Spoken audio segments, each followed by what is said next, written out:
Have you ever read a piece of music and come across key signatures like this, and you find it difficult in identifying the key of the music? Here I have a very quick tip for you by which you can easily identify the key no matter how numerous the signatures look. The first thing you are going to consider is each and every key has 7 degrees. What I mean is the tonic, the supertonic, the mediant, subdominant, the dominant, the submediant, the leading note, and the octave. Right? So the very first thing you are going to do is when you have a music with the sharp keys as a key signature, yours is to take the very last sharp note as your leading note. So with this key of music has 7 sharps, we are going to take the very last sharp note as our leading note, and with this we have B sharp over there as our leading note. We have the first, second, third, fourth, fifth, sixth, and seventh. These are seventh. So the 7th note there is B sharp. And what is B sharp? B sharp is the same as C, right? So which key has C as its leading note? Is C sharp. Then you get the key of the music.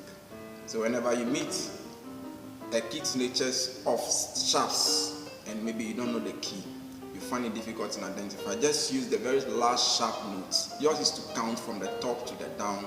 When you are able to count from the top to the down, the first sharp to the last sharp, then you will consider the last sharp as your leading note of the key. Then you just jump into the key. So in other hands, what of if you meet flat signatures like this?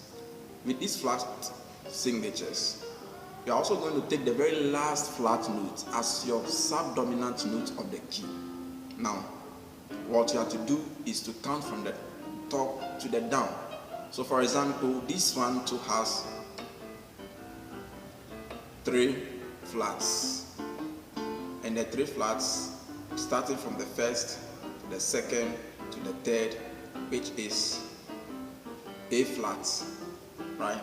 So with the A flat, which key has A flat as its subdominant, or which key has A flat as its 4th degree?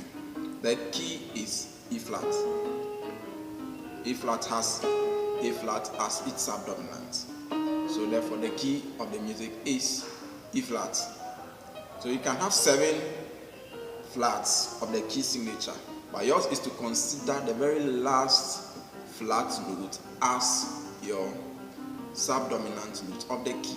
When you do that, you'll be able to identify the key relatively to the piece of music, right? So in summary of all, when you meet sharp keys, yours is to count from the top to the down, take the last notes of the sharp as your leading note, and then get your key.